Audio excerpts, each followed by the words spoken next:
Hey everyone, welcome to a new video. So in this video we are going to learn about how to add icons with conditional formatting in Excel. So let's see, we have data here of employees along with their names, ID, hire date, number of years they have worked with us and their salary. And yeah, we want to add icons in the salary column.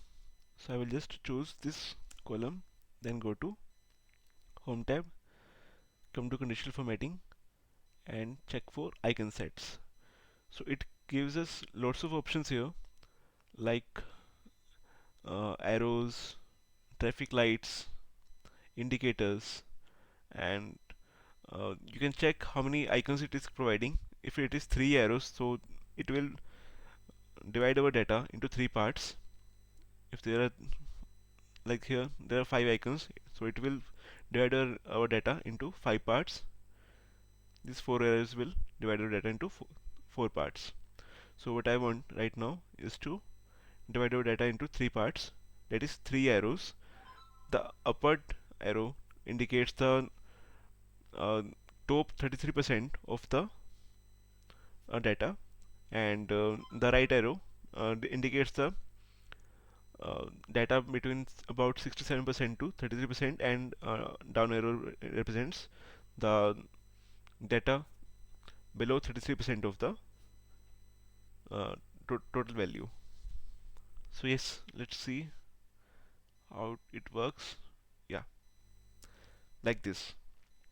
We have successfully added the icons here, and to check for the hmm, terminology that the Excel has taken to give icons, we can check for manage rules in conditional formatting and then edit rule.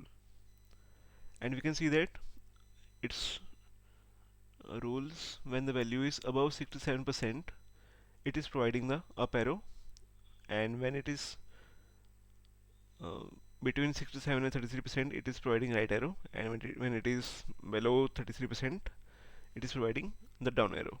We can change it as we want, like this. I want to change it to 90, and I want to change it 10. So now whenever the value will be above 90%, then it will provide us up arrow. When it is between 90 to 10%, it will provide right arrow, and when it is below 10%, just a minute, then it will provide down arrow. We can change it to specific numbers we have, um, like sales numbers or formula or some kind of formula or percentiles. Alright, so there is one more option like salaries. Salary is a sensitive number, and you may not want to disclose it while representing this data. As we had discussed in previous video, we can always choose this option, choose icon only, to disappear our salary numbers and only take the only take the arrows, that is icons. So I will press OK, then apply, and OK again. Yeah. So yes, this is how we can add icons in our Excel sheet with the help of conditional formatting. And yeah, that's it for today.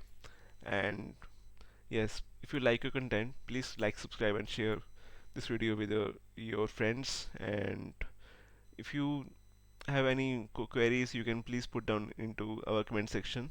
We will surely get back to you. And yeah, happy learning. Bye.